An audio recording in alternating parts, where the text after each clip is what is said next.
Got a bit of a storm rolling in, so in the meantime I can explain what's going on. I decided to camp out here in Utah for a hunt. I got permission from a farm to come and do some pesting. So I went out at night and got some night vision thermals out and did a little bit of walk and stalk. Saw a bunch of animals all over the place. And during the night it was all fine. There was a bit of wind, but that's about it. So in the morning when I woke up, I made myself some breakfast and headed out to see what I can get. Now the farm's absolutely beautiful. Everything around here just looks phenomenal, and as you can hear the thunder already rolling in. All of that changed very quickly. It's only about just before 9 a.m. right now, and the storms are coming in really fast. I'm staying in my new light fighter tent. It's an all-weather tent. Well, a 3-season tent that can be converted to a 4-season tent. Absolutely lovely. I cannot praise it enough.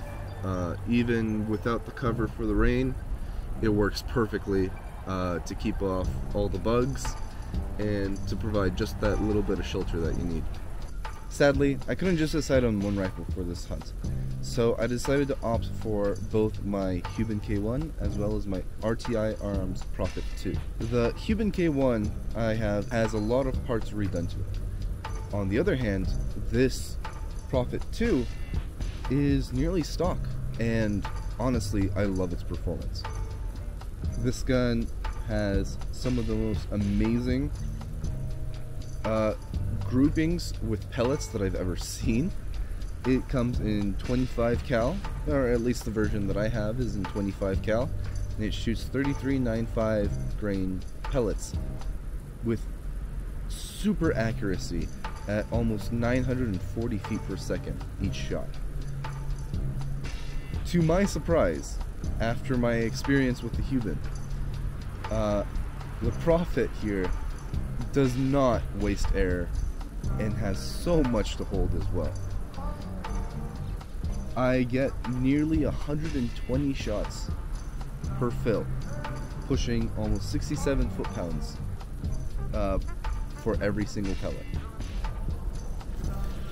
One of the most shining features of this rifle for me is this moderator. This is a Hush moderator from RTI Arms, and I cannot understate just how light this moderator is. It causes no harmonic issue, whether it's on the gun or off. My groupings and my shot placement is exactly the same. Most moderators you have to re-zero after putting them on the gun, just because they add a bit of weight to the barrel and can throw off the harmonics. Well, with this Hush moderator, none of those issues occur whatsoever. This gun is absolutely amazing, and I am opting to use it for competitions that require pellets over the Cuban K1, simply because this is, in my opinion, an incredible pellet gun, and the Cuban kind of isn't. The Cuban's more of a slug gun. Now, the advantages of a pellet shooter over a slug gun, especially for hunting, is just how quiet it is. I have a small wooden target placed out about 120 yards down that way, and I'll be taking a shot with both the Cuban and the Prophet just to show the difference in sound for you.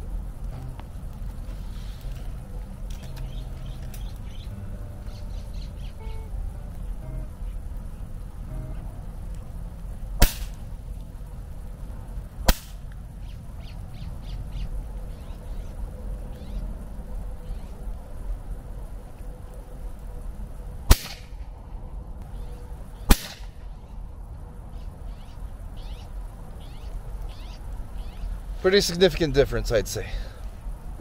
Finally, let's address a little bit of weird kit that I'm pretty sure most of you, almost actually all of you, haven't seen yet.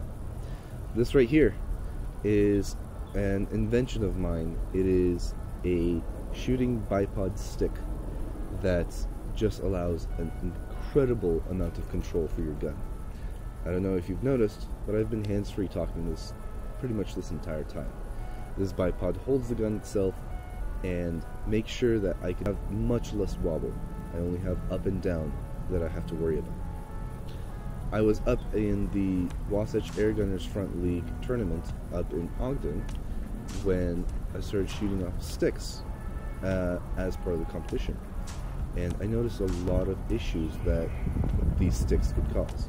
One of them was stability.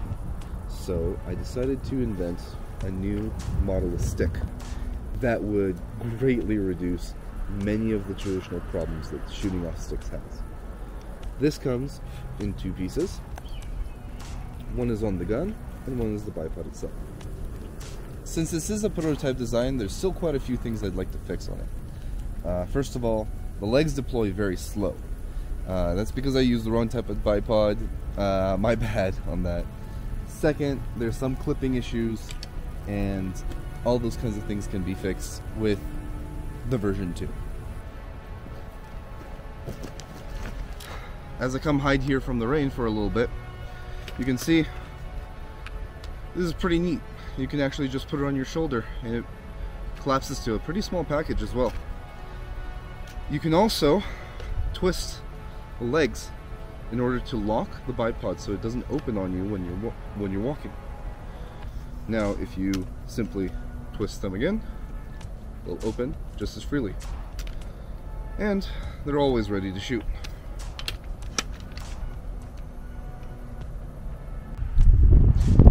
Even though it's windy and rainy, I'm going to try to do one last walk for this hunting trip, and I'm going to take my camera as well with me to try and catch the footage of me hunting.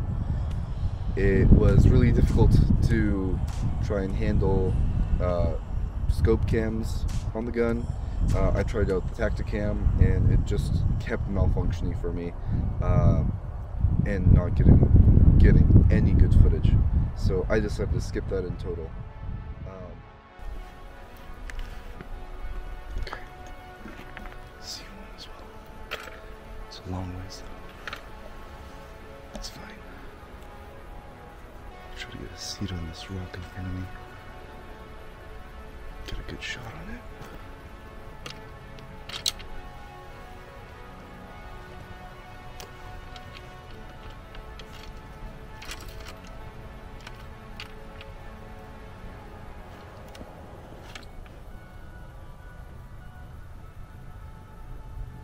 Getting 78 yards.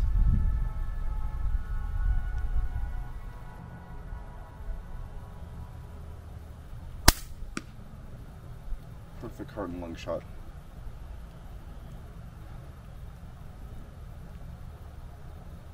Perfect. He had just turned towards me. He had just turned towards me, and as he started facing me, gave me a clear shot where if I was a bit too much to the left, it would hit his head, and if I was right on target, it'd give me a heart and lung shot. So I got a clean hit on him. He was on the side of a mountain, so we might have to hike down and get him. Alright. Unfortunately, I'll have to let this one go. I tried searching down the mountain, but as you can see, it's very steep. And he was right on that rock right there. We're shooting all the way back over there. If you can still see, you can probably still see the bipod over there standing. But it was a perfect shot. He didn't take another step, but his initial shock leap sent him flying over down the ravine. I have absolutely no clue where he is, and with the colors that he is, I don't think I'll ever find him again. Sadly, not an extremely eventful last walk, I did get one, but I have nothing to show for it. That's alright. It's always fun to shoot, and it's always fun to shoot in such a beautiful spot too.